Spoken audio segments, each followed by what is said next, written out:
Hello, everyone. Welcome to Intrigue the podcast, where we talk to people from different industries. Today, we're joined by Christy Taylor. Welcome, Christy. Hi, thanks for having me. Yeah, so you've done a lot in your career. You've done a gamut of things, but let's start at the very beginning with your childhood. So, where did you grow up? How was your childhood?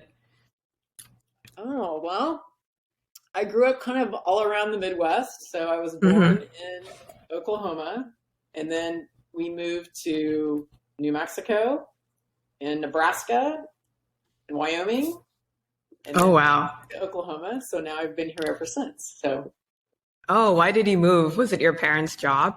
yeah, my dad actually was an electrical lineman. And so he would just go where the money was the best. Kind of simple. What did your mom do? My mom she was a stay-at-home mom for a while, and then she also worked as an administrative assistant. So I see. Did you have siblings? I do. I have an older brother and a younger brother, so I'm sandwiched. I'm the only girl in the middle. So, Wow, like what was that like being a middle kid? I would say I probably had a little more physical contact. I think I've got friends of mine that don't have brothers. They're a little more reserved and polite, whereas I was usually the one that would, tackle somebody, or I wasn't ever really afraid to get in and get my hands dirty or get a black eye or anything like that. So, Were you an outgoing kid, or were you more introverted, or were you outgoing? I was as a outgoing kid? for sure. I played a lot of sports, and really anything competitive. I would compete at anything, didn't matter what it was. I just like to play. Were you naturally competitive, or did your brothers instill that in you? Oh, I think it's natural. I think it's natural. I have to catch myself even in meetings and things like that, because I go in wanting to win, which is terrible. Can be terrible. But yeah, I have to usually kind of check myself at the door before I go in. It's a team effort, not an individual effort. So it's kind of hardwired. So I have to do a little bit of work before I get into something. Interesting. Yeah. You mentioned you did some sports. Were they mostly team sports or individual sports? Can you talk about that? Yeah. I played, I played soccer, softball, basketball, and I was a swimmer. But mostly basketball was my first true love, I would say. Swimming is a team sport, but you also compete individually. So it's kind of a combination. Yeah. What did you enjoy more, like team or individual sport? I think there's different aspects of it. I mean, I really do like that. I tend to more like team. I just like it because you can bring a group of people together with different talents, and create a bigger, better machine or a thing than you can with just one individual. And so I've always really enjoyed the individuals. I like the individual. I like learning people's personalities and kind of seeing how they fit, and things like that. So. Was that something you learned naturally? Like, did you have natural leadership skills, or how did that develop as you played sports? Yeah, I mean, I think I have to think of it now. I have to think through some of this stuff. Yeah, I mean, I think I always liked to be the leader. I did. I think maybe part of it is a little bit of the competition. You want to try to master something faster than someone else so that you can kind of take the lead position. So I think I sought that out early on. Awesome. And then academically, what subjects did you like to learn? Math is my favorite subject, which is, I think some people question my sanity, but math and science were those were my favorite. Math was number one. Science was a very, very close second. Did you like math and science since childhood until high school, or like when did you start developing a passion for STEM? I did. I think honestly, it started off with times tables in elementary school. I like to be able to recite them faster than anybody else. Oh, competitive. The competition always comes in. And so I would probably work extra hard just to memorize all my times tables and to then start identifying patterns and things like. I still enjoy that stuff now. I'm always looking for patterns to try to figure out maybe how to operationalize something. But yeah, I've always loved math. I see. And then, did your parents influence like what you majored in, your career choice, or did your teachers mentor you? Actually, none of the above. Yeah, because if my parents told me anything, they obviously didn't know what they were talking about, so I wasn't going to do what they were going to tell me. But I would say, honestly, I got into technology kind of by accident. I was after high school. I was working as a receptionist for it was the Securities and Exchange Commission in the state of Oklahoma. But they had these little dummy terminals that everybody was working on. We got a new administrator of the departments, and this sounds so bad. Windows 3.1, which you have no idea what I'm talking about, it was long gone probably before you ever born. But Windows 3.1, they brought this office I was working in.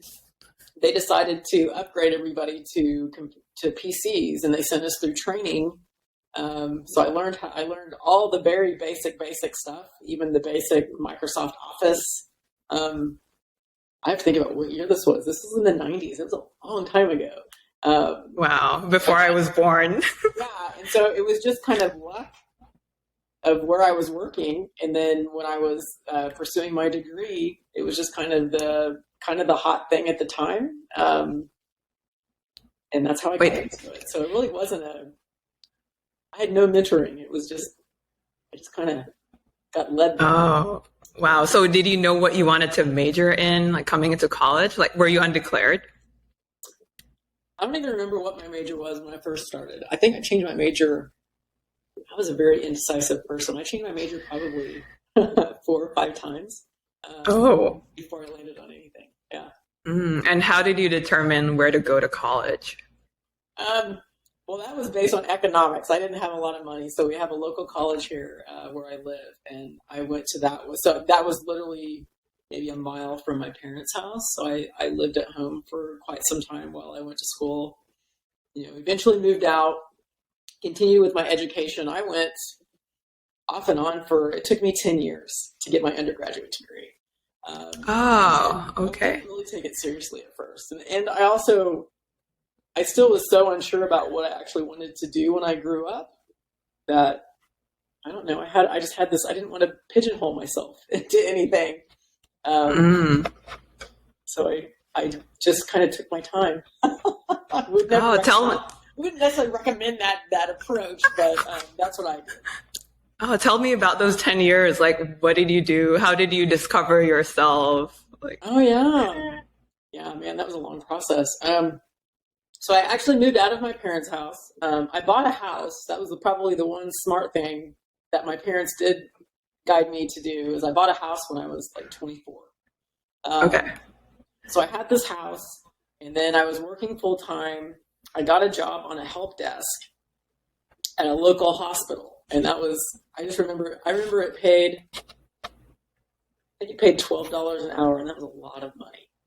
I remember at the time, all of my friends that were working were making, I think minimum wage at the time was like $3.85 an hour or something. It was really Oh, wow. Yeah, so everybody else I knew was making that kind of money. I was making $12, so I was loaded. But yeah, I worked on this help desk for a few years, and that's really kind of that job was really kind of what kind of started me kind of down the road staying in technology. But I worked there. I worked, where else did I work? I worked as a, I think it was the other thing, I worked as an administrative assistant in a contract job for a company that has since gone under. But I worked with a bunch of consultants there, and then those folks that I worked with, which was a good experience for me, they really kind of pushed me to finish my degree, and kind of helped me. It was kind of like I was administrative assistant. I worked with all these consultants, and they were all Ivy League educated folks. And then there was me, that didn't yet have my degree, and I was really intimidated when I was working with them. Really intimidated. They were Ivy League educated, and I didn't even have my degree yet. But working with those folks, they really encouraged me to finish, which I did. And here I am. Yeah. Oh, wow. So you majored in management information systems. I did. I majored in management information systems. I remember when I first went to college, the degree program initially was called Decision Support Sciences because it was brand new when I went. And then they changed the name of it. So I think, even the name of the college that I went to, the name of the college changed by the time I graduated. So the degree changed and the college changed. Yeah. Oh, wow. Can you tell us what management information systems is and what you learned at a high level? I'll tell you how I would describe it. I don't know how much I actually learned in college, to be fair. Okay.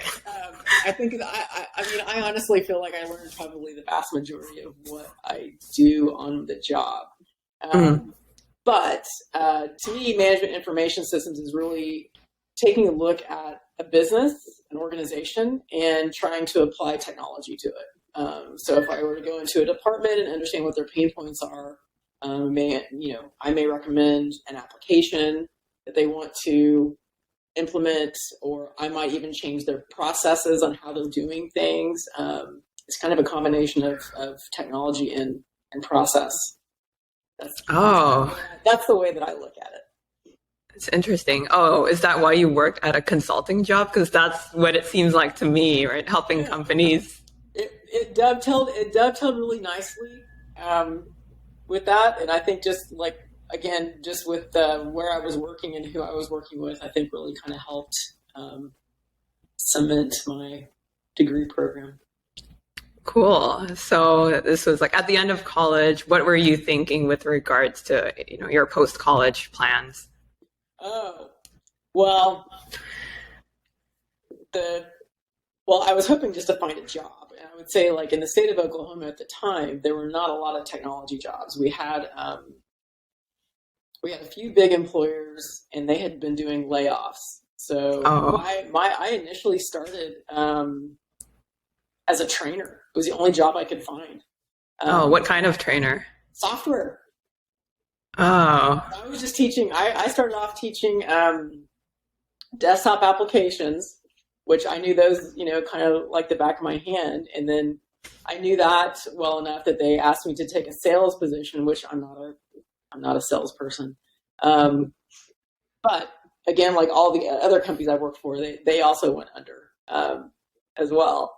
But I went from there. What was nice about working for this training company and actually working in a sales position temporarily is I was really comfortable with cold calling people. And so as a result of just trying to pure survival, I started training on my own because, the company I was working for went under. Mm-hmm. So I just created my own little training group, and I actually would subcontract out people that I worked with before. They would subcontract out for me, so I would make money off of them. And then I would also train myself, and then I kind of grew like a little small network of folks that could do training as well. I only did that for about a year or so until I found a regular job. But again, I'm more of kind of one of the lines of survival, I think, was the biggest motivator for me. I needed to pay my bills, so I just got out and hustled. That's what I did. Can you teach us some tips and tricks for cold calling? Because, not everyone has the bravery to call and like sell something to a random person. I hate it. I really hate it. I'm not good at it. I don't feel like I'm good at it, but I typically would just call people. A lot of things were, if I knew somebody who knew, I'd use somebody's name, like, oh, I got your name from, I would say, don't take any of my tips for if you want to be in a sales job. But I would talk to some people about, I knew, because in Oklahoma, I would like to refer to as a big, small town. Mm-hmm. So I might not know somebody, but I know someone who knows someone who works somewhere. So if I got an idea of the type of applications that they were using, if it was something that I had familiarity with, that would give me enough that I could call someone in whatever position and say, oh, I heard you guys are doing X, Y, and Z. Common, kind of just get them talking about common issues that they're having, and then, try to offer up, oh, well, I, had that type of problem too, and we have these different ways to address it, and here's the value that I can bring to you guys, that type of thing. I was not a great salesperson, but I sold enough to pay my bills. How's that? Yeah, that's good enough. So after cold calling, you said you got like a quote unquote real job. Can you talk more about that? Like, what did you do? What did that entail? Yes. It was a terrible job. I've had a lot of terrible jobs. So this job that I got in particular, it was a company that I had worked with when I had my own training. When I was consulting or whatever. And so I called, and this woman that was the training coordinator had mentioned that she was taking a job somewhere else in the company. And when she told me that, I went out to their website and submitted my application for her job. Oh. Yes. And so I got hired on there. I worked there, trying to think, about I worked there for about 3 years. It was probably one of the worst jobs I've ever had. I won't say. Why is that? Oh, it was terrible. The culture was terrible. It was a terrible job. It was a company that you had to use a badge to get in and out of the doors. They were very locked down, and they tracked everybody's time. So I think what really frustrated me is it didn't matter how much work you got done. It just mattered how much time you actually spent in the building. So we called it building time. So if you for instance, if you left for lunch and let's say you came back, you took an hour and 5 minutes, they would hold that 5 minutes over your head. Oh my God. Yeah, like little nitpicky things like that I thought was a little bit silly. So I wasn't meant to last. I knew I wouldn't be there a super long time. I worked there as long as I needed to until I found something better. But yeah, after that, I went into the energy industry, which completely changed the game for me personally, as far as the different types of things I was able to get involved in, which is kind of where I landed where I am now. So. Yeah. Tell me, how did you get into the oil and gas energy industry in the first place? Yeah. Well, initially the oil and gas industry, I actually had done a little bit of work prior to my other real job that I was talking about. So when I was working independently, I found a job board. I can't even tell you how I found this job board. I found this job board and they were looking for trainers, looking for someone that would be willing to travel. And they wanted somebody who would travel to Oklahoma, Texas, Nebraska. No. Oklahoma, Texas, Wyoming. Was it Oklahoma, Texas, Wyoming? And And so I was sitting there thinking, like, I've lived in most of those states, so I'm just going to throw in. And it was oil and gas related. And I lowballed them. I gave them a really low ball, like, here was my daily rate.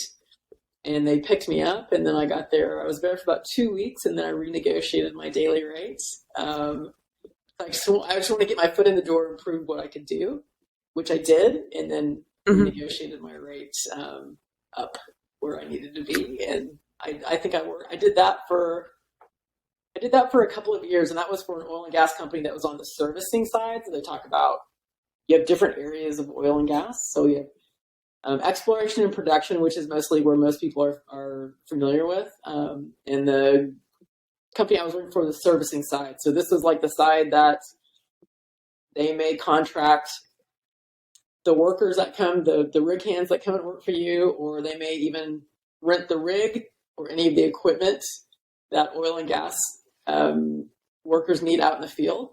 And that's what I worked initially. So the initial project that they had, it was a company that they had bought out a bunch of little mom and pop oil and gas companies all over the United States. and they went in and laid down IT infrastructure. So we had folks that were going from, it was a hodgepodge of people. So we either had groups that had never used a computer in their life, and the only thing they would write everything down. Or you'd have some folks that maybe they did have a computer, but they had a computer on their desk and that was it. So we went through with teams. So we had one team that went in and laid all the infrastructure, got everything set up. And then you had the other teams that went in and, made sure that you had, everybody had, user accounts, email addresses, and everything like that. And then my group came in and we actually trained them on, we initially trained them on how to even use a computer, because we had some folks that had never touched a computer ever before in their life. Wow. So we went through 1 week and we'd show them basics. And then we went through and did I think we did like the Microsoft Office suite. And then we put in an enterprise system, and then we trained them on that afterwards. So it was like several rounds of different levels of training of those folks. And so I traveled all over the United States, but probably in areas no one's ever heard of that you have to drive out to. There's not a direct flight to. And so I probably did a few years doing that prior. So when I got into oil and gas again later on in my career, that was in the exploration and production space. And within that, I worked in operations, which that's the most fun part, I think, to work in oil and gas. It's what keeps the lights on. And so for that one, I worked a lot out in the field. So at the time, I was the most traveled technology person in the company, because I went to all of the field offices. The folks that used the software that I supported were the guys and gals out in the field. So I would go out to well sites, and it was really interesting to be able to kind of get a day in the life of, so you kind of have a better understanding of when you're designing the software for them, what's actually going to be of value to them versus they don't care about, certain things. They don't care. So. Oh, okay. So what was your job title at the time? Was it like project management, program management? Oh, well, yeah, I was a project manager. I was a business analyst. I was a project manager. And then I ended up supervising a SCADA team, supervisory control and data acquisition. That was my team for a little while. We had software that you could control the well site from remotely. Okay. And then from there, I went into, I have to remember all the places I've been. But I mean, a lot of the work that I did while I was there would probably really be equated more to like product work, where I would write up the requirements and work with the development team and with the business teams to get that sorted out. Yeah, project manager, SCADA supervisor. Then I was a engineering manager, and then I was a director of engineering. Wow, all sorts of things. Yeah. Wow, let's break this down. So business analyst, like what is a business analyst? Like what did you do? Business analyst? Yeah. So in that space, a business analyst, I would really go out to the field offices and get an understanding of, what they're doing, how they're doing it. What was the challenge there working in oil and gas is depending on the area of the United States that they were located in. So geography could play a big part of it. So if I had somebody working in oil and gas in West Virginia versus someone that's working in oil and gas in Midland, Texas, their needs as far as what the software does and what it captures can be very different. And the process that they have to follow can be very different. And so I had to have an understanding of all of those items and then take a look at what features we could add to the software that would be applicable to everyone, that basically provide the biggest bang for the buck. And so I did a lot of that. So what skills did you have to acquire to be successful? You have to, I think soft skills for that is going to be a real big one because of the users that you're working with. And I think oil and gas industry can be tough You have, if you're working with folks that are out in the field, their tolerance for the people from corporate is quite low, which I don't blame them a bit, because they're trying to actually do the actual work, whereas the folks from corporate are coming in, getting in their way, and asking them all kinds of ridiculous questions.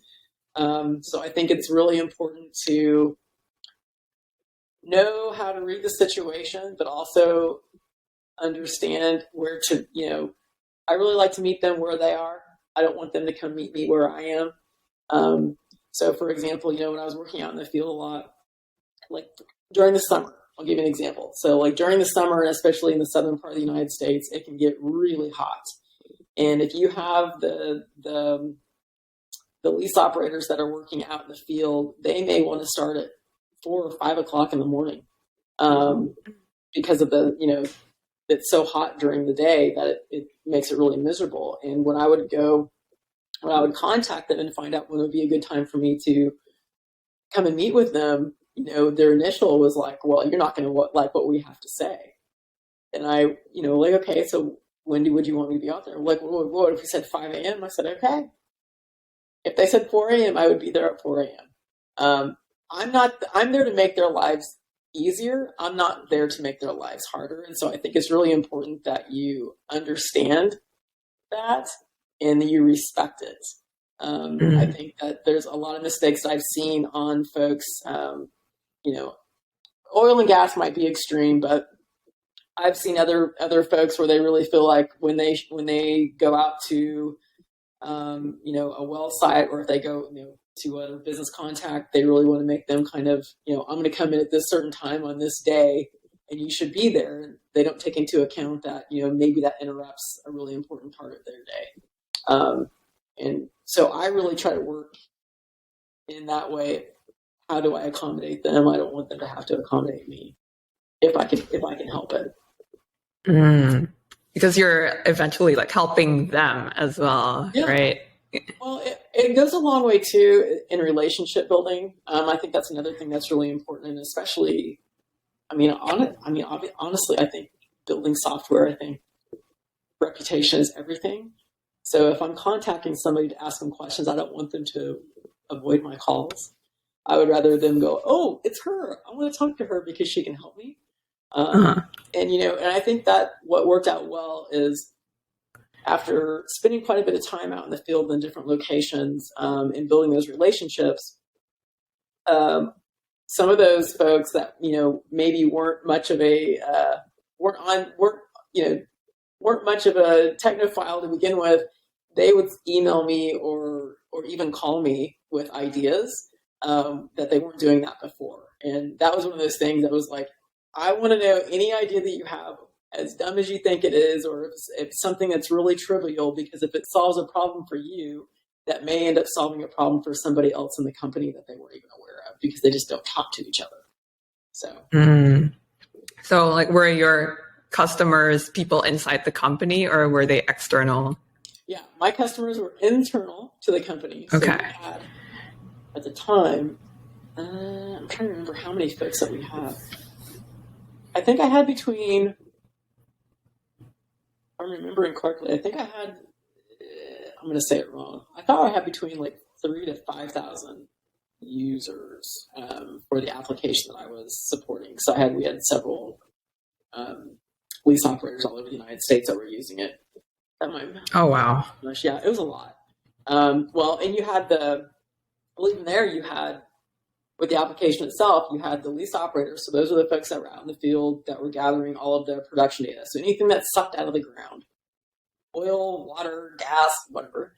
So you had those folks, but then we had another subset of users that we had actually in the field offices.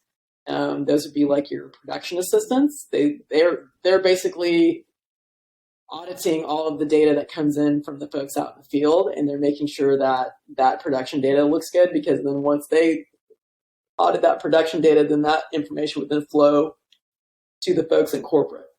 And then the engineers would be taking a look at the production data to see how the wells were performing, understanding if the equipment's going to be, if the equipment is going to be breaking down, or if they need to change out the equipment, and things like that. So there were kind of several levels to the users in that. The process.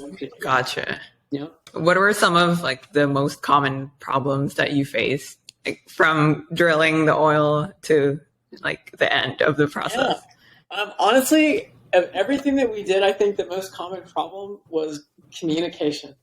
And so, like, one of the things that we had is, we had one application that would get the production data, but then they also had a feature on there that if the well was down for a certain number of hours, or if there was like they had gotten a warning on there, like if it wasn't within a certain margin, they would ask for a comment from the lease operators. And the lease operators just got to where they would just put whatever they wanted to for comments, because all they had to do was just get text in the field, and that would clear it out. So you'd get these nonsensical comments. So I started, when I would go out to do training, I would also show them, like, from the very beginning to the very end where that data ends up, and also to understand who sees that data along the way and how they interpret that. Because there have been some conversations, this is kind of funny, there have been some conversations, unbeknownst to me, that had gone on because of these comments that had been put in there. So one that was particularly funny, we had a lease operator that would put in MF, and he meant meter freeze, because the weather had been so cold, the meter froze, but he just put MF. Well, the engineer that saw it, as you can imagine, in Oklahoma City, was like, he thought the guy, it was those types of things. And then it's funny because I would go through and kind of talk through these things at different field offices, and as soon as I didn't know I didn't know who the culprits were, but it was funny because when I was going through the training, I'd mentioned, some examples of, you put this in there, this is this going to mean. I hear this guy in the back go, "Oh my gosh, what happened?" And then he explains about this conversation that had happened, and he never knew why this guy was so mad at him. Now he knew, but it helped the guys out in the field to understand, oh, people are looking at this. So we did come up with like some acceptable acronyms. So I was telling him, I go, how about instead of like MF, you could put like MTR FRZ, just enough that you can kind of tell what the word is without, being able to misconstrue it for something else. So that was kind of entertaining. Did you come up with a list of like acronyms? Yeah.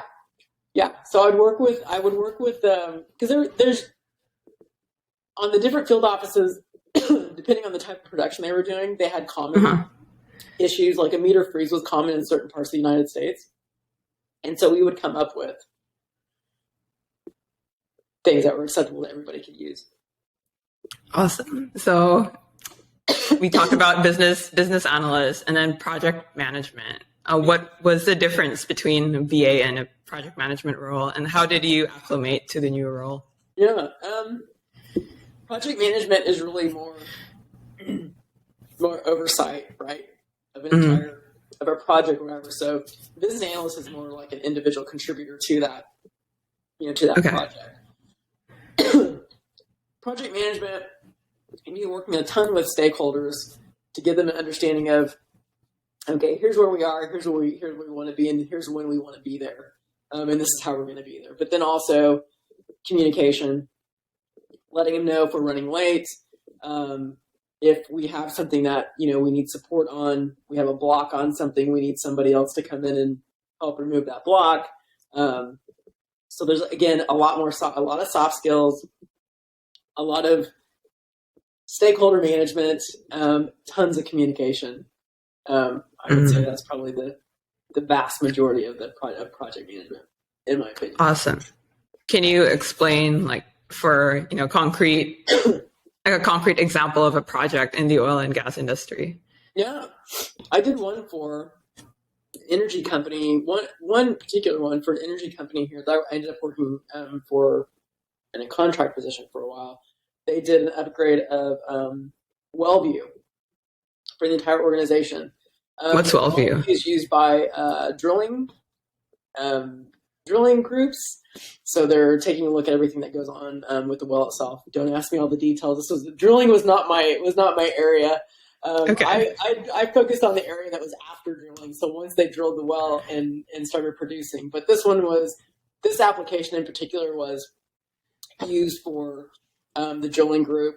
And we had, I'm trying to remember, I think it was about a $5 million, project. We had a couple hundred people on the project itself. So we had, at that time, we also had a bunch of folks out in the field. So we had basically like an army of folks that would go out and also if we needed to go out and physically go and update somebody's machine if they weren't able to come in and dock it.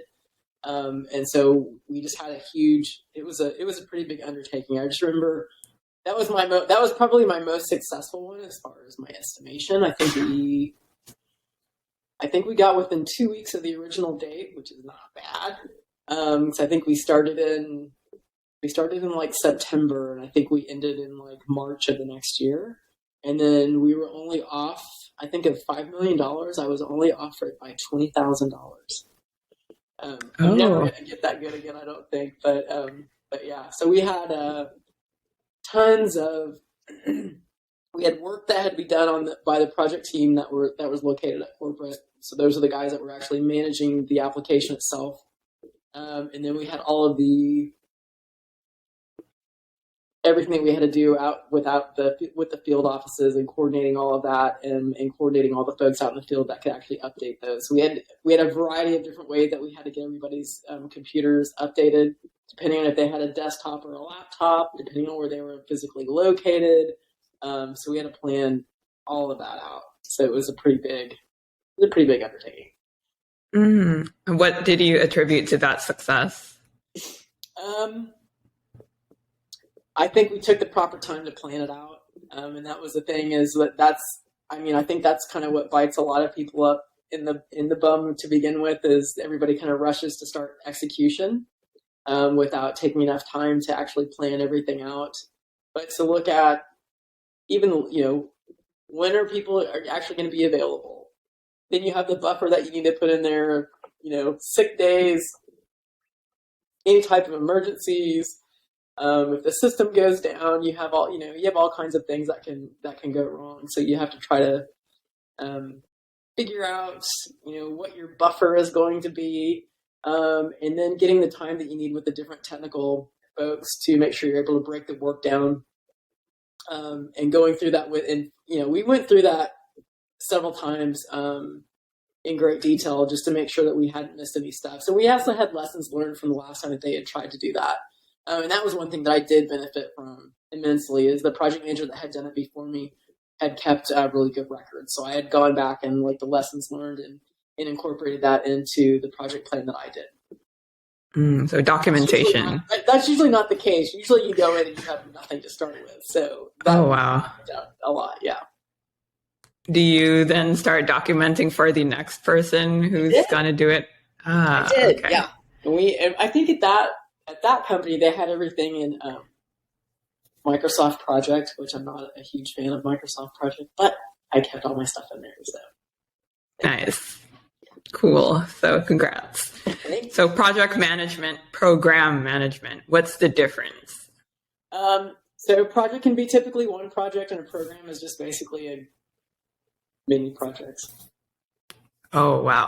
How did you acclimate to? You'll have you might have a portfolio manager that's over several project managers. It's basically project management, but at scale. That's the way that I look at it. Oh, so managing a bunch of projects. Mm-hmm. How did you acclimate to that? Because it sounds very overwhelming. I think it can be overwhelming. I think probably what helped me is because I had been working in operations for so long.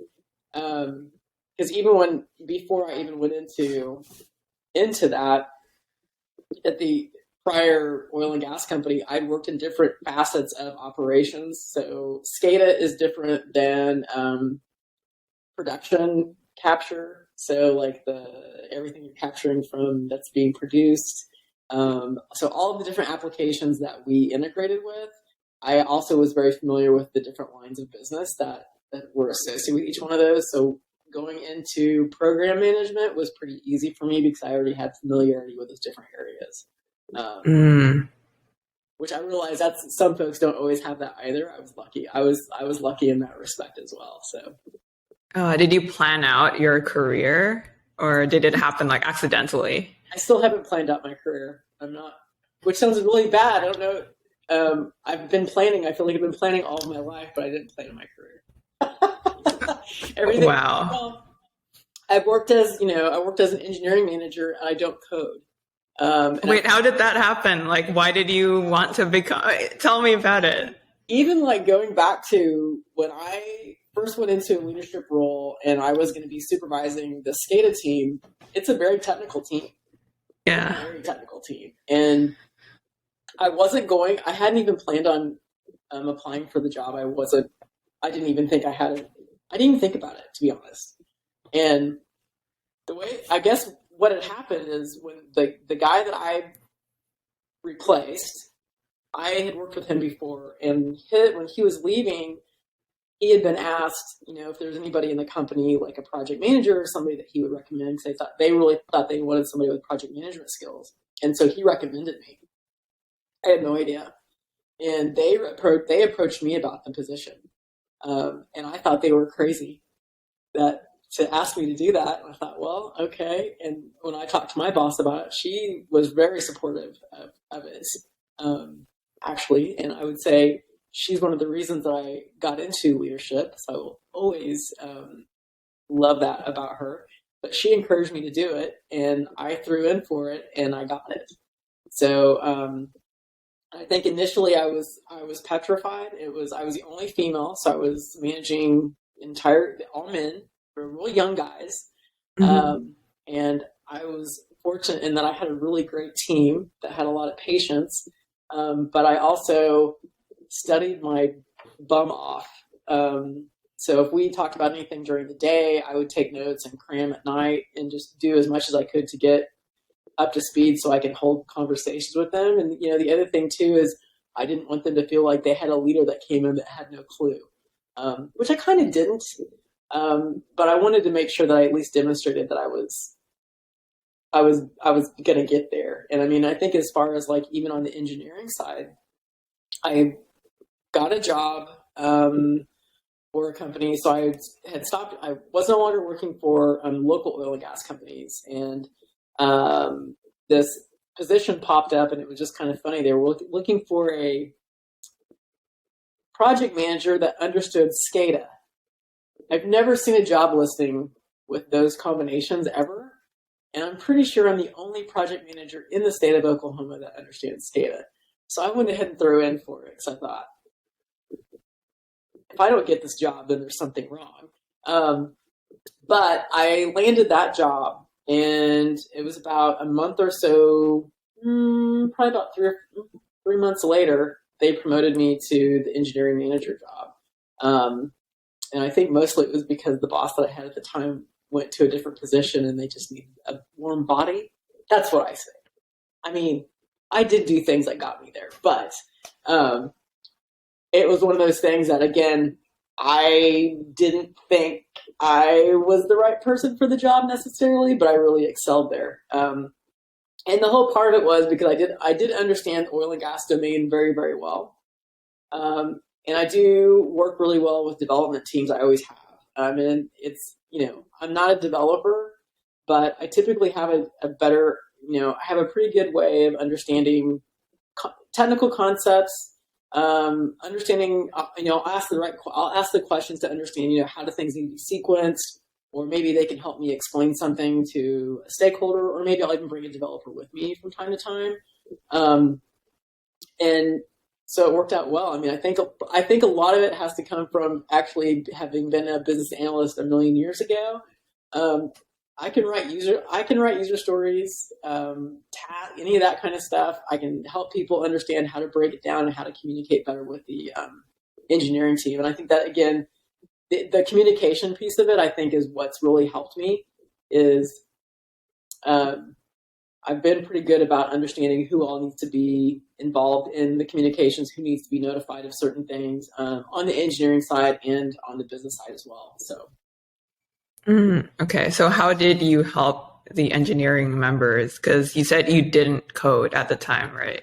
Right. I don't code. Well, I would talk to them about actually being more empathetic to the users. So getting a good understanding of the business use case and breaking it down for the developers to help them understand why those requests are coming in. I had a request one time that I was talking through with an engineer, and he was just like, "That's really dumb."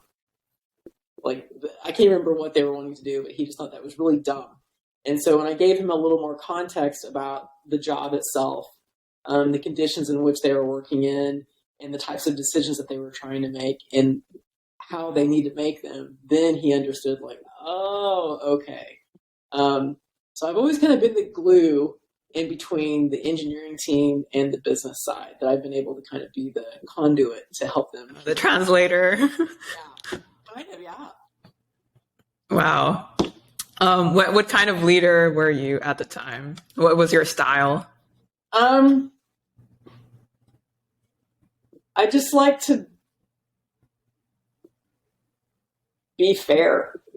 I mean, at the end of the day, if somebody's coming and asking for a last request, and they're expecting somebody to work, overtime because they, were late, I'm not going to push somebody to do that. I tend to lean more into the humanity aspect of it. I think if you treat people like human beings and you are respectful and you treat them as a whole person, that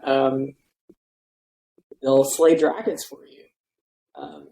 And I kind of feel the same way about my teams. I have my teams. I try to make it apparent that I will help them in any way, shape or form I can. I've had teams that have had to work late nights, and maybe I can't code late nights, but I can be there bringing them food. I can, send their kids to a movie. I can, whatever, give them a gift card to take their spouses to dinner, as a makeup for missing the time that they had. I mean, I think there's a lot of things that you can do. I just try to look at it as all of the terrible jobs that I have had, and some of the not so great bosses I had. I try to do what they don't do, or I try to do what I wish they would have done. So that's the management style that I use. Interesting. And then, like, going back to your childhood, you said in sports that you were good at looking at different people's personalities and strengths and then combining them. Yeah. So how did that develop as you became an engineering manager? Yeah. Actually, that's funny that you mentioned that. I was just talking about this the other day. Well, for example, there's QA. I like to pick on QA. I love QA. So the QA folks on the team are usually the initially like the least popular people on the team, right? Because whenever they're contacting somebody, that means there's a problem. And so I've always told somebody, I'm like, if QA really annoys you, if they're really annoying, it means they're doing a really good job. Usually they're the ones that you're just like, oh, if they call you or email you or send you a message, you're like, yeah. But you need them on the team. You have folks that maybe their soft skills aren't great. I've had some engineering folks that have their soft skills haven't been great, but they're really great coders. Mm-hmm. I'll put them on maybe if they're back end, they don't have to have any type of customer interaction if necessary, and that keeps them happy. I think it's just one of those to really kind of study the personality, and kind of the discipline, and then you can kind of figure out what's a good spot for them. And they might be good in their role, but maybe the team isn't a good fit. So it's really kind of studying everybody. I tend to like to observe people for a little bit of time before I make any type of decision to place them. And have you ever had an instance where a team member wanted to move to another team or switch careers, and how did you support them? Yeah. Always. That happens always. I think I just go back to the few times that I have been in a position where I wanted to pursue something maybe outside of the company, or maybe something inside the company but somewhere else. And I worked for a place that it was always really bizarre to me that if you mentioned that you wanted to do that, whoever your manager was would just take it as a personal attack. I don't agree with that. I just don't. I think, people's careers are very personal. And you can, while you were happy in that role for, a number of years, you could finally get to a point where you are looking for more of a challenge or maybe something different or something like that. I think with the folks that have worked for me, and I've always said this, my job is to help them get to where they want to be, wherever they want to do when they grow up. And, while I hope it's in the same company where we are, if it's not, I would still support them.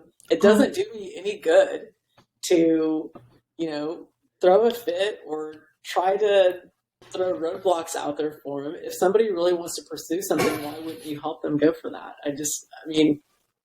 We only have one life to live. And I think it's pretty selfish to, assume, now I've had people that have come up where tell me things. I'm like, that's a really bad idea. I'll tell them if I think it's a bad idea. I certainly don't expect them to agree with me, but I would say, I hope that I built enough of a relationship with somebody on my team that they would know that when I am providing that feedback, that it's genuine. But I'm always honest with them too. You don't have to agree with me. Or maybe it's a path that I've already been down before, and I can share my experience with them.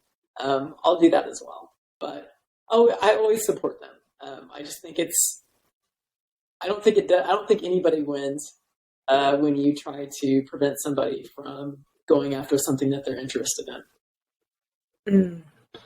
That's interesting. And then you also mentioned someone like an engineer that didn't have good soft skills. Do you have any advice for people to, develop soft skills? Because I think it can be taught, it can be learned. Yeah. But what's your take?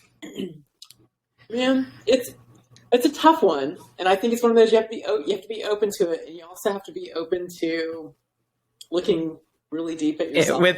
Yeah. There was a really interesting years ago.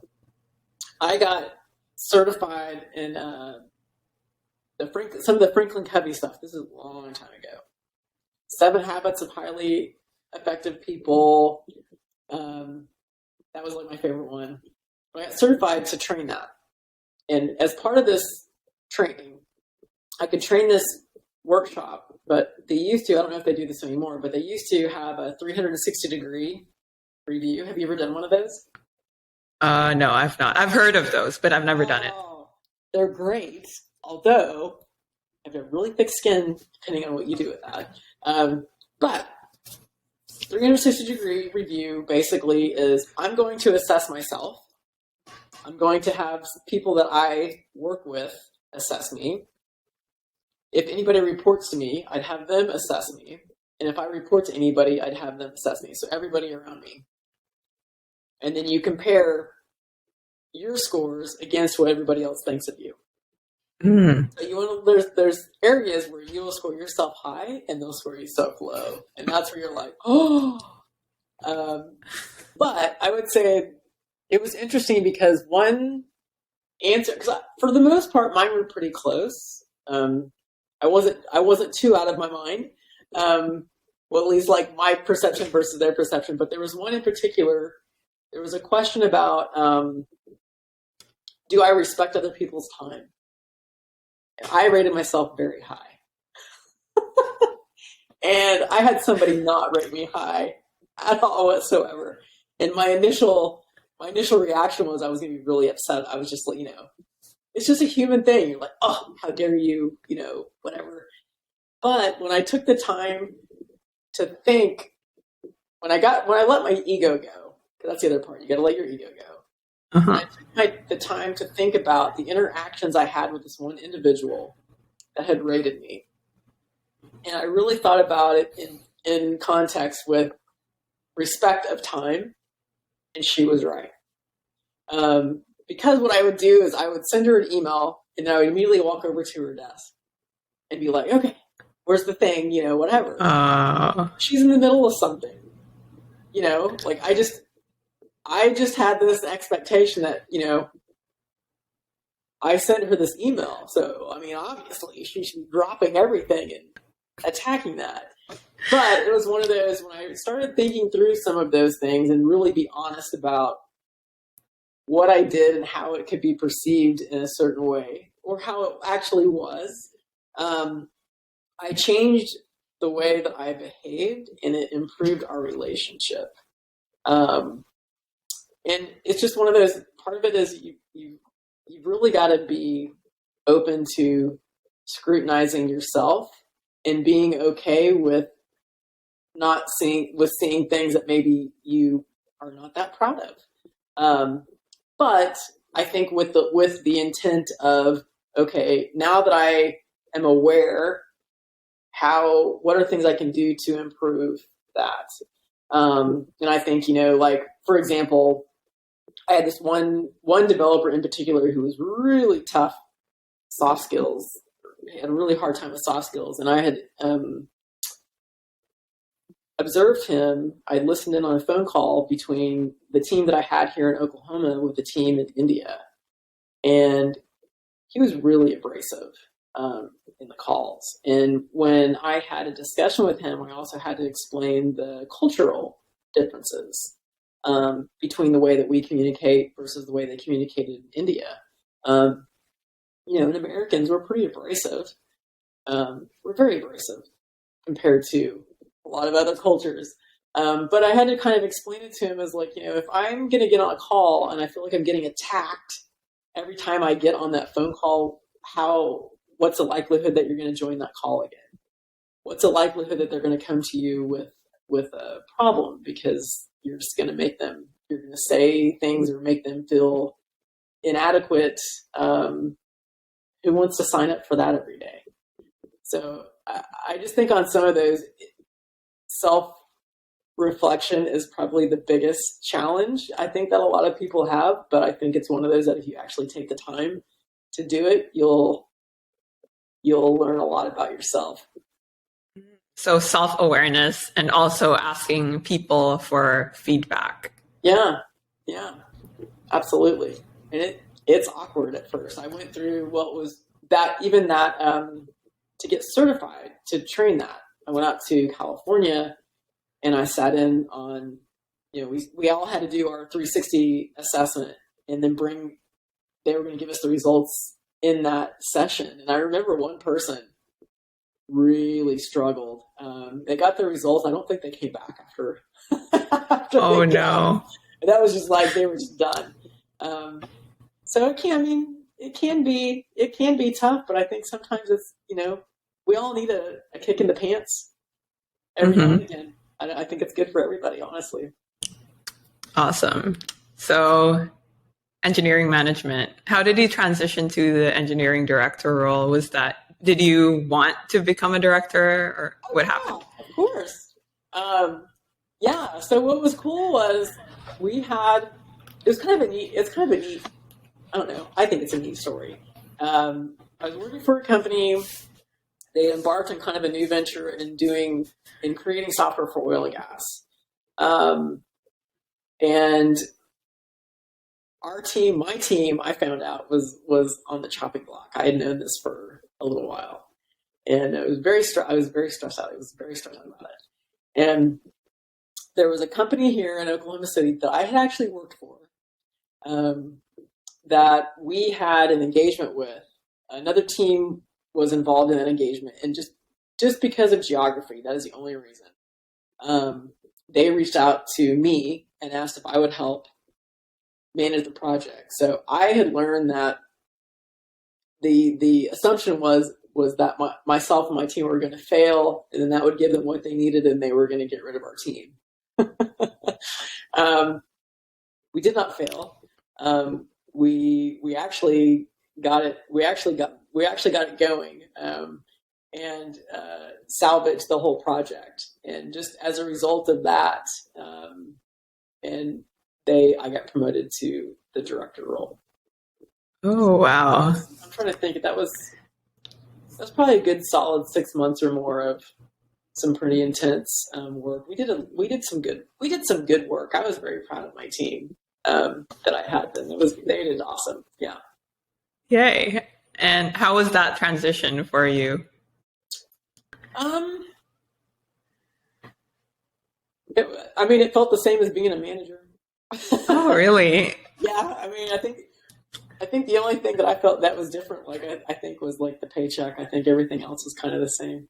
Was the scope different, like the responsibilities, the goals as a director versus manager? They really weren't. It really wasn't.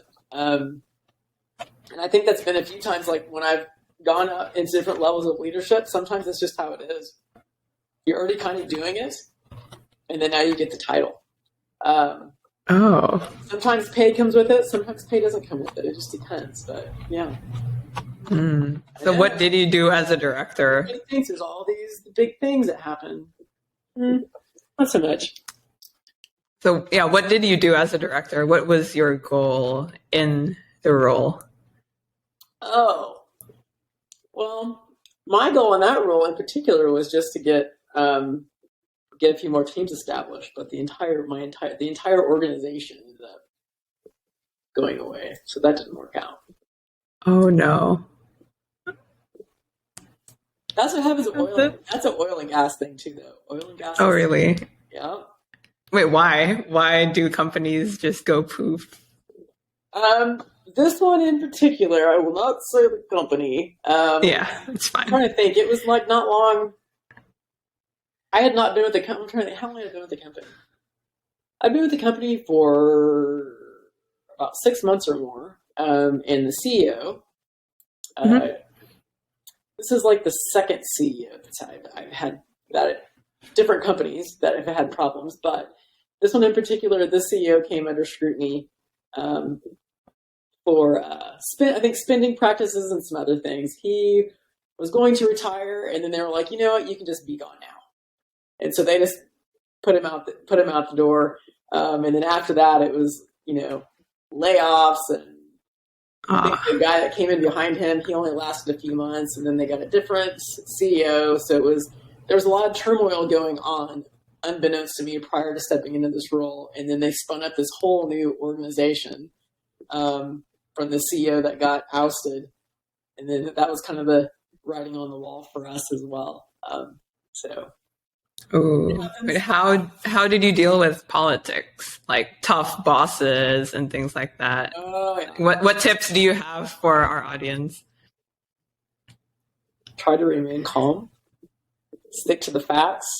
Try to leave your emotions out of it. And I say that not saying that I've done that every time, but especially when you get into the really difficult conversations, you've got to stay as focused as you can on the actual events that occurred, not your opinion of the events that occurred, not how it made you, feel. You've got to be really focused on that and try to keep your emotions out of it as much as you can, which I'm not always the best at that. But yeah, I would say in those meetings, in those discussions, I think it's really important to kind of stick with the facts. And that was one of the things too that I had to be really mindful of, even with the project that I kind of helped resurrect that resulted in my promotion. We were involved in intense conversations with the customer at that time because they were really upset with us. It had been handled really poorly, and I had to come in behind that. And that's the other thing that can be hard too, is when you walk into a situation where you're on the losing team from the beginning, and then you've got to try to resurrect it. And so that was one of those. Even in that situation, I basically told them what I was going to do, and then I did the thing that I said I was going to do. It's really kind of, to me, it's a very simple formula. And lay out. Here's the milestones, and if I say I'm going to call you on Friday, I'll call you on Friday. Or if I say we're going to have an update on Tuesday, we have an update on Tuesday. If we're going to be late, the second I know we're going to be late, I let them know that we're going to be late and expect, here's when you can expect it again. So yeah. Oh, being reliable. Yeah. I think everybody will say things that you want to hear in a meeting, But when they don't follow through, and if they don't follow through on a consistent basis, no one's going to listen to you anymore. And so I think that's the other thing, is that just the part of the relationship building. I would rather say, I'll have it ready for you on Tuesday. And if I'm not going to have it ready on Tuesday, I'd rather just say, I'm not going to have it ready on Tuesday, instead of like, we're going to push the meeting out a little bit further, or we're going to, kind of the tap dancing that goes along with it. I'm personally not much of a tap dancer. I would rather just say, this is what's happening. And then go from there. So. Awesome. And then, in a hypothetical situation, if you were to become an engineering director, what would you look for in a CEO? What I would look for in a CEO, I would look for,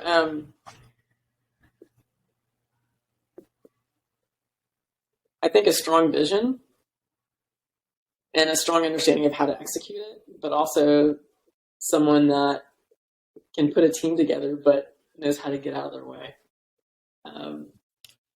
That can be a challenge sometimes too, is you'll get in with a role and then you start to do it. Oh, you need to do this and this and this and this. And you're like, okay, so did you hire me because you wanted me to? I think when you start getting to certain levels, the hope is they hire you because they know you're good at it, right? Yeah, they trust you and you're going to run with it, not come in and then sit on top of you and kind of micromanage you. I would say, I would look strong vision, somebody with a very strong vision, and then someone who knows how to put a team together and then get out of the way.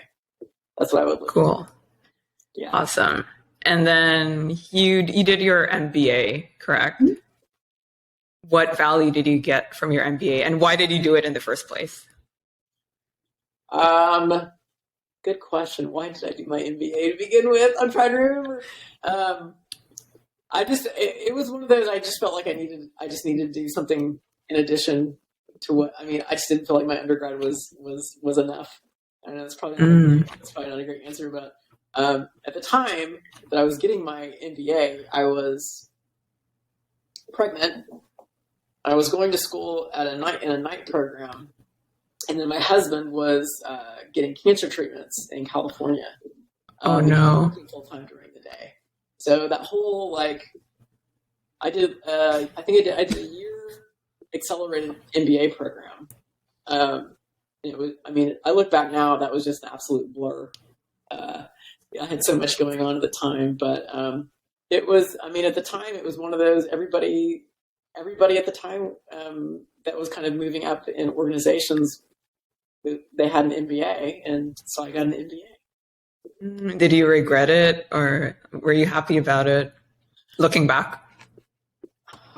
I can't say I'm kind of neutral, I guess. I can't sit there and say I got this MBA and all these doors opened up.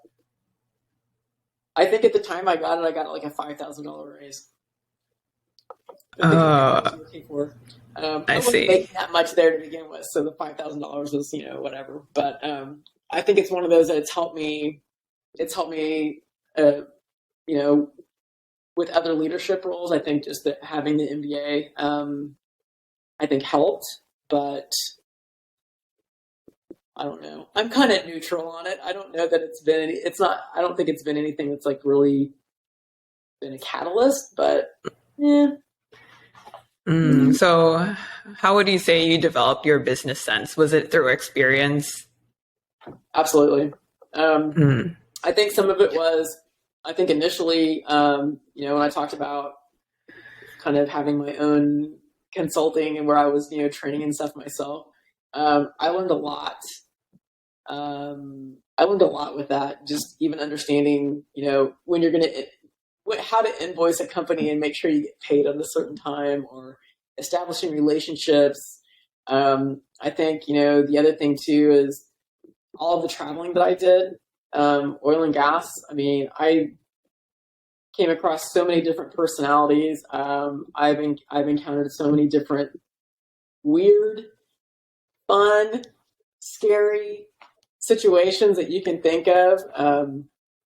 I'll be somewhere and somebody will be talking about something, and I can probably pull out a story that's related or something that I've done, because I've either been in that part of the country or there was something similar that I went to. But I think, honestly, just all the travel that I did, and I was around, when I was with, I worked with a bunch of other consultants. I worked with some really good people, and I had some good mentors along the way that I think, I just kind of took a page out of their book. I had some really good examples that were there for me. So I would say my education did about this much for me. I think experience did everything else, to be honest. Awesome. Okay, so you switched from oil and gas to transportation. Why did you switch? Why transportation?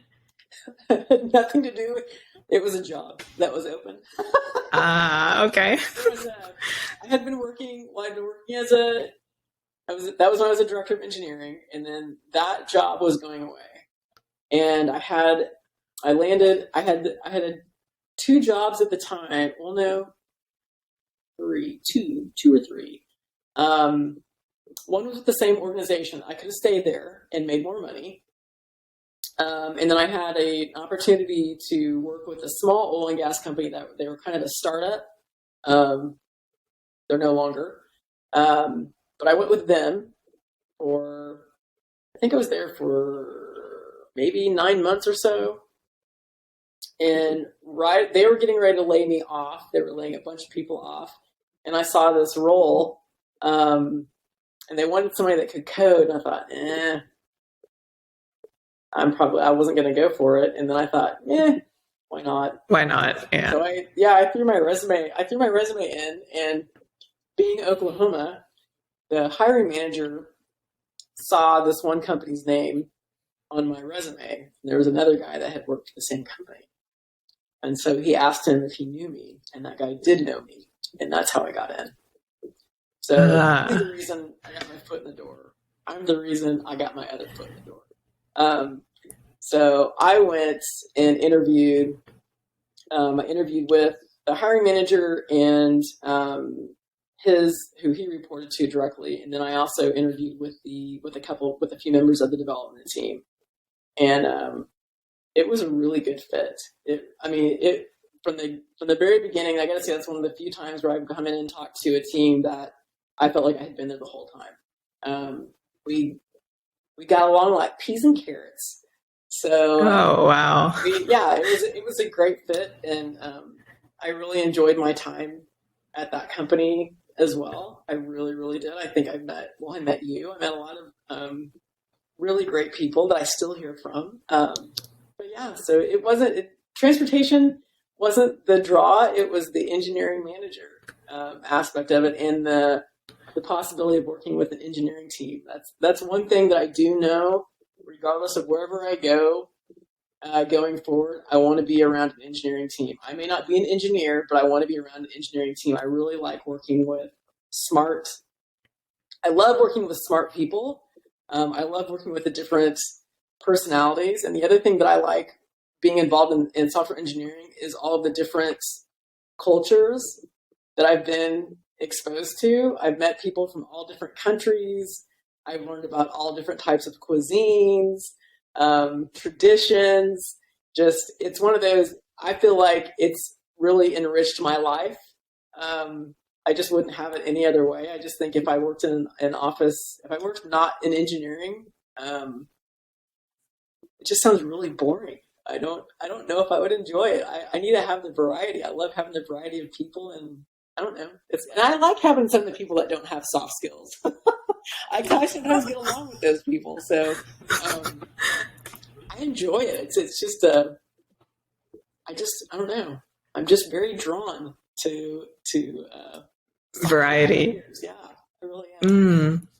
And how was this engineering management role different from your time at oil and gas? Like, how did you change as a leader? Yeah. Well, I will say oil and gas, the thing that really, I will say that I really got a good, solid grasp of is agile, which I think a lot of people would be like, whatever. But that was the one thing that I really got a good foundation from them. And so when I came to this transportation company, they were trying to do agile. And so I would say they're probably even still not to where I would want them to be, but I got them further down the road in using agile. And what worked out well was when I first started, that was in 2019, the end of 2019, and really started getting the teams to understand actually how to break the stories down, how to estimate them, and be more predictable. And I got them in that place right before we did a lockdown. So we went from being in the office to being remote, and we didn't really miss a beat. And I think it's because of all the work that we did ahead of time that when we went remote, it wasn't much of a challenge. Wasn't much more of a challenge to get the work, keep the work moving, and still get releases out and get them out on time. So good planning, good organization, and communication, obviously, right? Because, remote. Absolutely. And Slack. I love Slack. Awesome. How did you switch from engineering management to a product operations role? How did that happen? Well, I think at the heart of it, I think deep down, I'm an operations person. It's one of those things that I kind of came, especially like working oil and gas. I always worked in operations there. It's, how you make the sausages. And so even product operations, I can go and look at something and I can understand almost exactly where the problems are. You kind of identify patterns. If you've worked with Agile long enough, and I've worked with different companies, there's a lot of really very familiar patterns that you see, but you can also hone in on how can you make things better. Even streamline communications, what applications are using, who's communicating it to, all the different tooling that they use to make sure, you might be looking at things from the very beginning as onboarding. What's the onboarding process? How can we make it better? What are the tools that are using? How they can make it? What's the permissions and access they need? How can they make it better?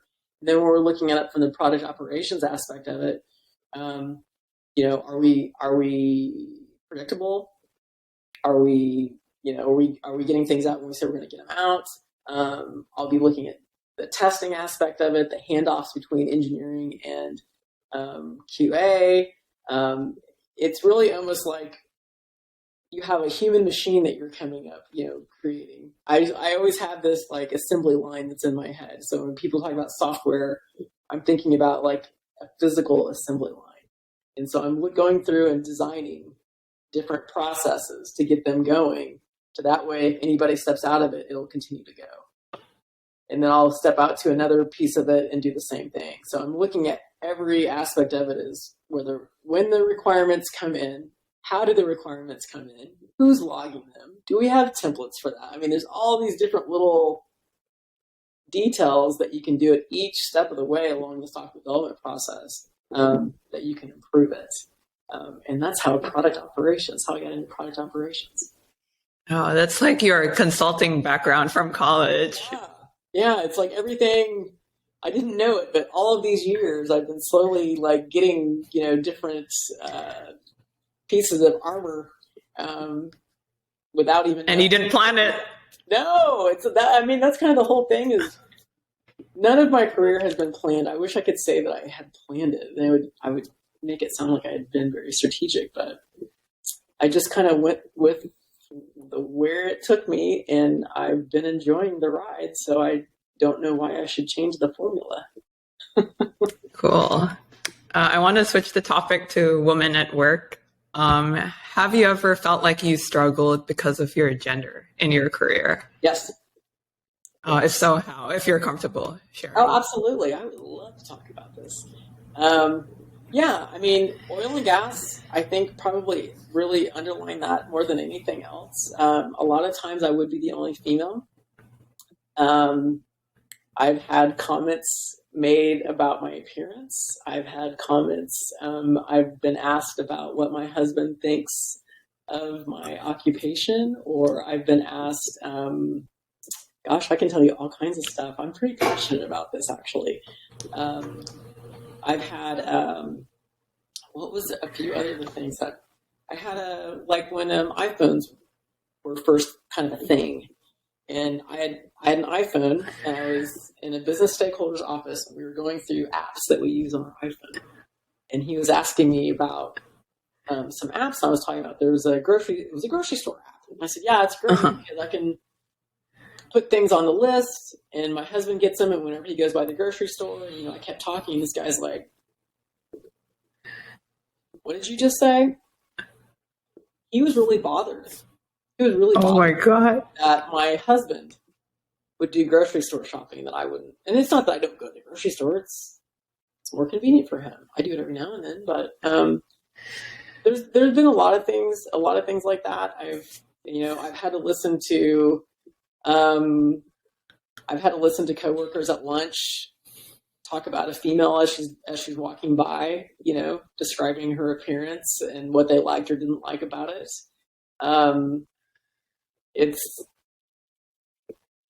It's tough. It can be tough. I think it's a lot better now. And I would say, I'm trying to think of how long it's been. I think it's probably been a good 5 or more years that I've not had to listen to that type of thing. And I do feel like right now I'm seasoned enough, but I'm also in a position now that if I see something, I'm comfortable saying something. And I will often advocate a lot more for the younger women in the workplace because I certainly know how it feels to be one of the young ones and feel a little bit, vulnerable or not, you don't feel comfortable speaking up. But for example, one of the reasons I left one oil and gas company. So I had been working there. This is when I was working in SCADA, and there had been these secret meetings that had been taking place. We had a new CO, and we had all these little secret meetings taking place, trying to figure out where they're going to slot everybody. And a guy that I was working for at the time came in and told me that someone had inquired about me for a higher position. And of course, I was kind of like, oh, what is it? And he said, well, I told him you wouldn't be interested because you have small children that you're eventually going to want to be staying home. What? Yeah. Man. When you hear things like that, and I discussed that with somebody else, like, well, did you tell anybody? And it's like, well, who's going to listen to me? It was me and him in the conversation. So if I go and state that, and I had another place where I had worked when I was training, and I had the guy that I reported to. I found out about. He was introducing me. I guess I had left the room, and he made some sexual comments about me in front of a room full of men. And I didn't know this, and I came back in and was training. It's really bad. But I've not had anything like that happen in a very, very long time. I hope to not work for an organization that promotes that type of culture. I have worked for, I had no choice but to work for some of those types of organizations because it was the only job I could find. But I've seen a lot of it, a lot. Wow. What advice do you have for young women who may be facing these kinds of, stereotypes, bullying, sexual harassment? I would say probably document everything that you can document. And again, try to be as unemotional as you can about it. It's really, really hard. It's really hard. Dates, times, what was said, if there's any witnesses to it, it's, geez, I'm sitting there thinking about, this is bringing back all these memories. I had a, well, a long time ago, when I worked on the help desk, I was 24. There was a guy that was a supervisor that was there. And they had rolled out these computer-based training. I remember it was CBTs. They rolled out these computer-based trainings. And I'd gone through and taken them.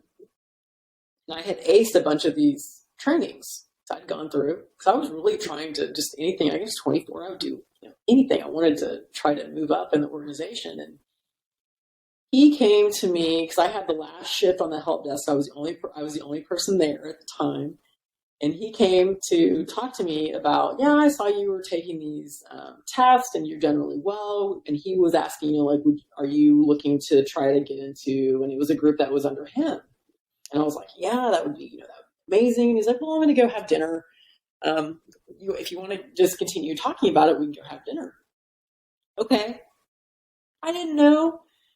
So I went and had dinner with this guy. Nothing happened, and a coworker of mine was, found out that we had dinner and was kind of, inquiring about it. And I kept thinking, like, how did she? I was sort of to like, how did she know that we had dinner? Because there wasn't any, there wasn't anybody around when we were discussing having dinner, and it was because this guy went to her and was asking her if my relationship with my boyfriend was an open relationship. And he was a married man, yeah. Oh my goodness. And he would drive back and forth in front of my house. I had to go to HR and file a complaint. And he did end up getting terminated. What was really challenging about it is he had worked there for several years and was very well liked and had a lot of friends there, and his wife was friends with a lot of the other wives of the men that worked there. And so even after he left, I had a lot of harassing comments that came to me from the wives. I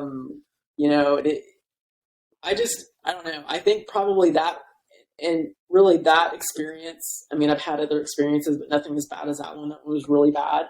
I have zero tolerance for it right now. I will not stand for it. If I know that anybody on my team is having to go through that, or if I find out someone on my team is acting in an inappropriate way, everybody should feel comfortable when they go to work, and everybody should feel like they can contribute without any type of repercussions from someone. So I don't know. I've got a lot of stories on that, but yeah. And how did you support other women in the workplace as a leader? Because you were in a lot of leadership positions. Yeah. Honestly, I typically will try to connect more with some of the female workers on my team. And talk, and I will address some of these things. I think I had somebody on my team. We were helping with the interview, and there was some back and forth in a Slack channel, and she didn't like one of the candidates that came through. It was the way that the guy was interacting with her, versus the way that he was interacting with somebody else. And initially, when she had told me about it, I needed time to kind of think it through. And I was talking to another manager who really kind of felt like, oh, she's being kind of like, oh, she's being dramatic. And I thought, yeah, I'm not quite understanding this. I went back through the conversation because I could see the conversation in Slack as far as the conversation they had afterwards, and really was thinking this through. And the way I described it to him is, I said, there are certain, and this particular manager was a pretty new mom.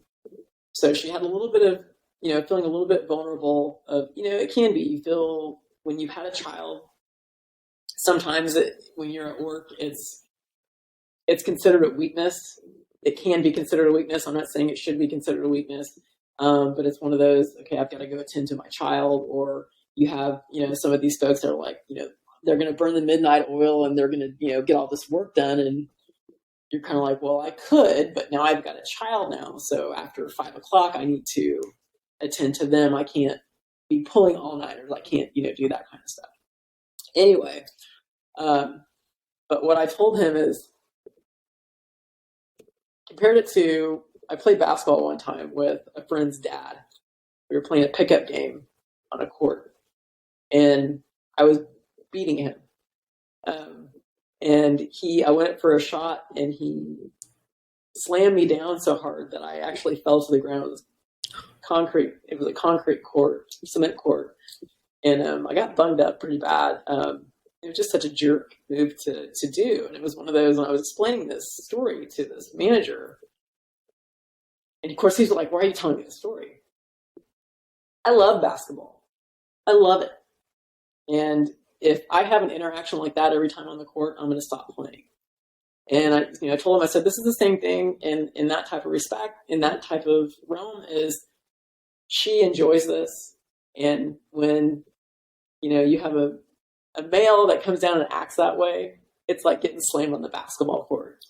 And it's one of those, there's certain sensitivities that I think, again, when we talked about the soft skills and trying to go back and reassess, like maybe how somebody behaved in that, I think that would have been a situation that, these other men that were involved in the conversation that was going on in the Slack channel, and they weren't being, like, it wasn't sexually suggestive or anything like that. It was more kind of a bro, like, oh, he's cool, man, I really liked him, and blah, blah, blah, that kind of thing. And it's like, as a female, I didn't feel, you don't feel that side. Sometimes you don't feel that same connection in that way. You're bonding over, midnight oil, I'm going to do what it takes, and, this kind of stuff. And it really kind of made her feel, vulnerable. Like, left out, yeah. And you're going to act like, well, since I have kids, you're going to put me off to the side, and you're going to be able to be the superhero. And it just kind of made her, and when I reflected more on that and went back and talked to this manager about it, I said, I don't think she's being dramatic about it. I think it's one of those, you guys need to be more sensitive to her situation and the way that this guy came off and how that would have been perceived. And I think it was one of those, it took me a little while to interpret the situation to really, because I wanted to make sure that I understood her before I weighed in any way, shape, or form. And when I really, thought through it, I think they were being unfair to her. So I told them. But yeah, I would say, stuff like that. I think it's important, especially if you have a woman that's in a leadership position, and that's one thing that I didn't have the luxury of having when I was early on in my career. I had all men. If you do have a female leader that would be willing to talk to you about that kind of stuff. I mean, there's some things that are very specific to being a female, and it sometimes helps. Maybe if that's not even your direct boss. It sometimes helps, talking to a woman that's in leadership to maybe get a different perspective, or maybe get some insight on how to navigate a situation. Awesome. And then you talked about motherhood. You're also a mother. I am. How did you navigate motherhood and a career? Yeah, that was tough. I mean, my oldest child, I wasn't going to have any kids. I wasn't going to have any children. I have 2 kids. But my oldest was a surprise. And not long after I had him, I think, like less than, maybe a little more than a week after I had him, my husband was diagnosed with prostate cancer. And so it was one of those, it wasn't just being a mom, it was everything else that was kind of going to my lap that I really had to deal with. But I would say, as far as, work, I think it was really tough. I think it's a lot better now. I'll say I'm genuinely excited for the women that are entering the workforce with children, versus what it was like when I had mine, when they were little. I missed so much time with them, traveling, and working, that there's a lot more, I think there's a lot more understanding. It's better. I don't think it's perfect. I think it's better. There's a lot better understanding of taking into consideration some of the other challenges that working moms have versus people that don't have children. So I think that's better. But I think my advice is to always put your kids first, no matter what. The job is not going anywhere. And did you experience mom? Yeah, you have a limited amount of time with your kids. The job's not going anywhere. So that would be my advice. Did you ever experience mom guilt, and how did you navigate that? Oh, all the time. I cried mostly. Is how I navigated it. I cried. Oh no. Yeah, I mean, we didn't. When I had the kids, the initial the job that I was in when I had the kids was probably one of the worst jobs I've ever had in my life. And the treatment that was there was not good. I think I had when you have two kids, they tend to pass bugs to each other. And so there's this wonderful stomach virus that's both ends comes out. It's 10 days, whatever. So I got one kid that gotten over it, and right when that kid gets over it, the other kid gets it.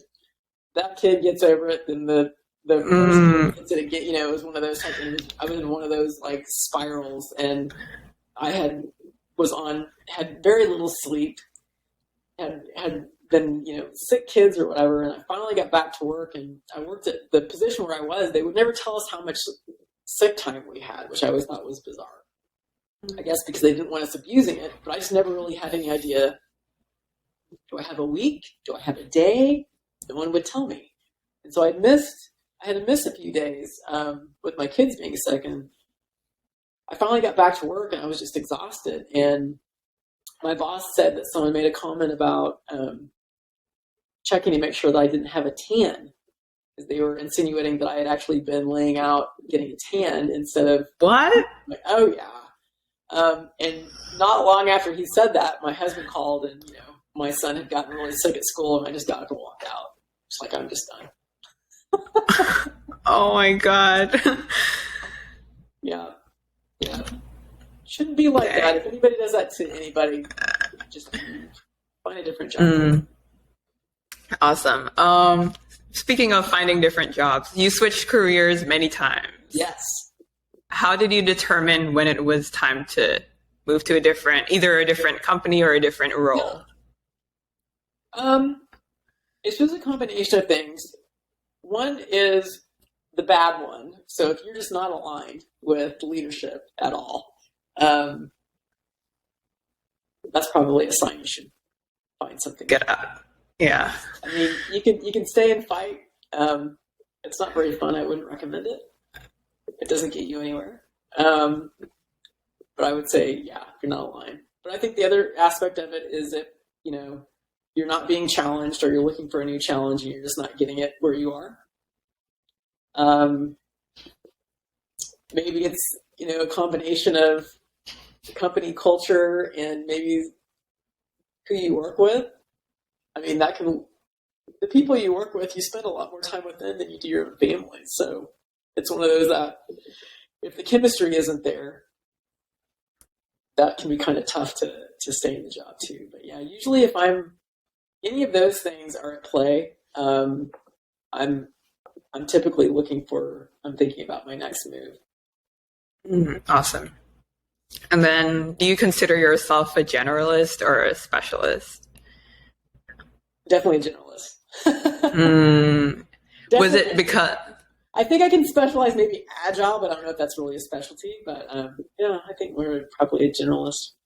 Was it because you moved different states as a kid? You're very adaptable. That's what I see. And you've moved different jobs. I think that probably helped. I haven't even thought about it that way, but yeah, I think that probably helped. I like to just go somewhere and just figure out where I fit. I really, sometimes when people are like, oh, what do you bring to this job? I'm like, I don't know. I just want to go and see what's going on, and then I can figure out where my spot is. But that's not how it works. But yeah, I tend to get like, if you have like, here's your whole depth, I tend to get about this deep in about every subject, and then the subjects can go on, but yeah, I think I'm definitely a generalist. So you like variety, you like change.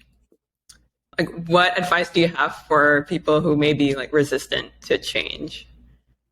Oh gosh, I think whether it's like leaders or like anyone. I'd say it's not as scary as you think it's going to be.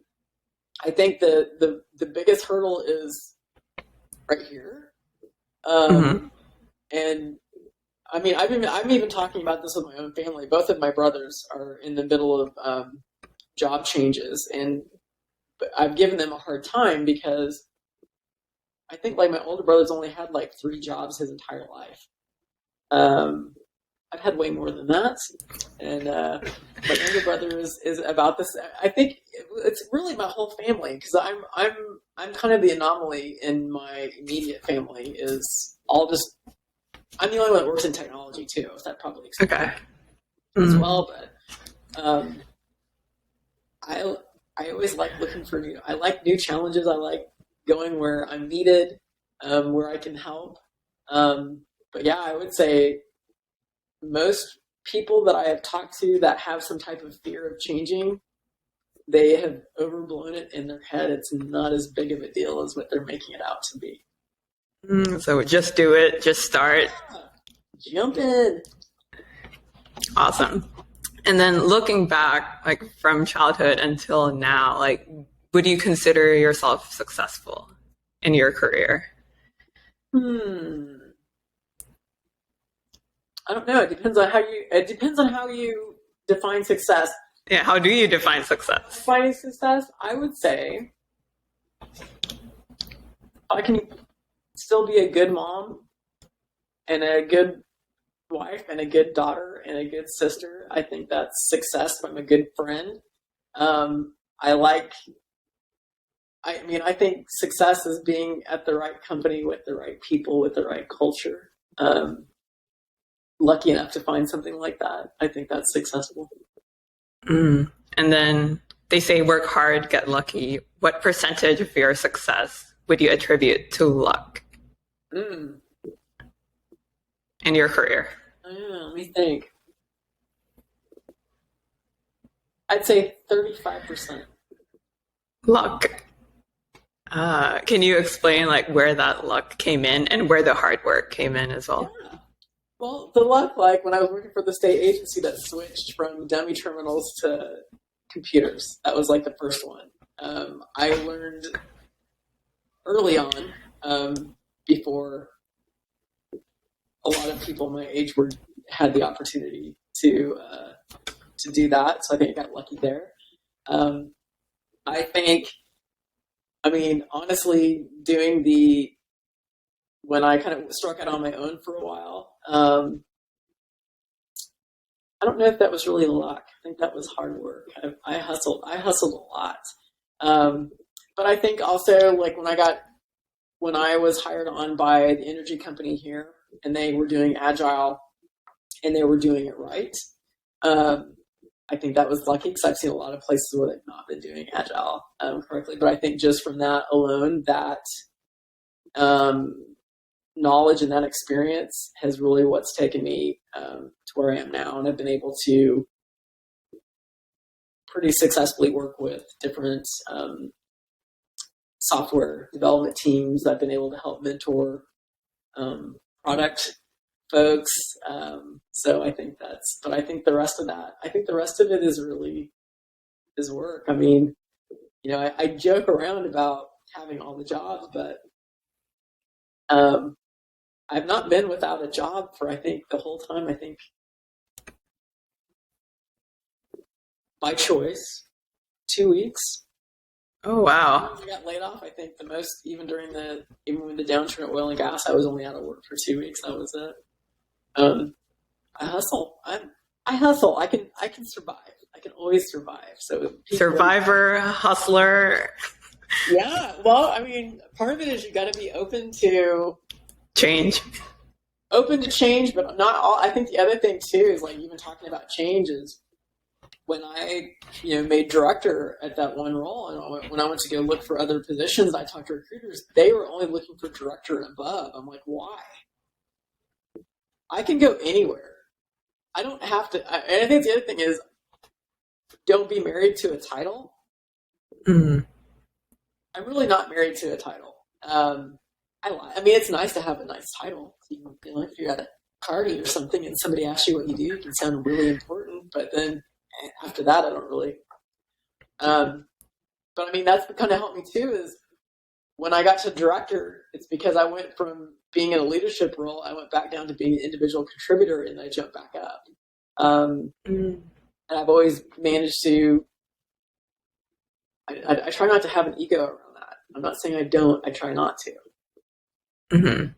I mean, I think you learn as well, right? Like going from up to bottom and then back up, and Well, even when you go back down to a contributor role, you'll learn about new tools or something that weren't there when you were in that role initially. And so, I mean, little things like that, I'll pick up new things that I wasn't aware of, or I'd heard of, but I didn't get my hands dirty because I was in a leadership role. So. Awesome. And then speaking of change, like what advice do you have for, young people who are trying to switch careers? Not even young people, anyone really. Yeah. I would say you want to go for something that you're interested in, but like I just said, don't get married to a title. To a job title, yeah. Or a company, right? Yeah. Exactly. I think if I've learned nothing else, whatever I thought that I wanted to do or be, I was wrong. Or I would get into a role and be like, this isn't what I thought it was going to be. If you would have asked me 10 years ago if I would have been managing software development teams, I would have thought you were crazy. And I wouldn't think that would even be a possibility. I think it's important to be open-minded. Try new things. I mean, if nothing else, try it. If you hate it, go try something else. Awesome, because you only live once. Exactly. Might as well try things. Exactly. Why not? Do you have any other advice for people who may be lost trying to navigate like a college major, or like what job they want to do, or if they hate their job? Yeah. The floor is yours. Yeah, the floor is yours.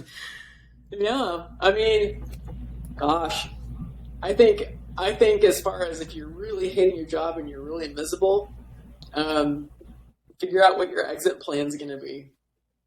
I mean, I did that for one job. I just had a financial milestone that I wanted to hit. And once I hit it, I was out. You're out the door. I made a promise to myself that once I hit this milestone, whether or not I had something lined up, didn't matter. I was going to be gone. Just mental health reasons, right? I don't want to be miserable all the time. So if I'm in a position that it's really toxic, I need to do what I need to do to take care of myself and take care of my family. I mean, that was, kind of the other thing is I don't want to be bringing any of this stuff home with me.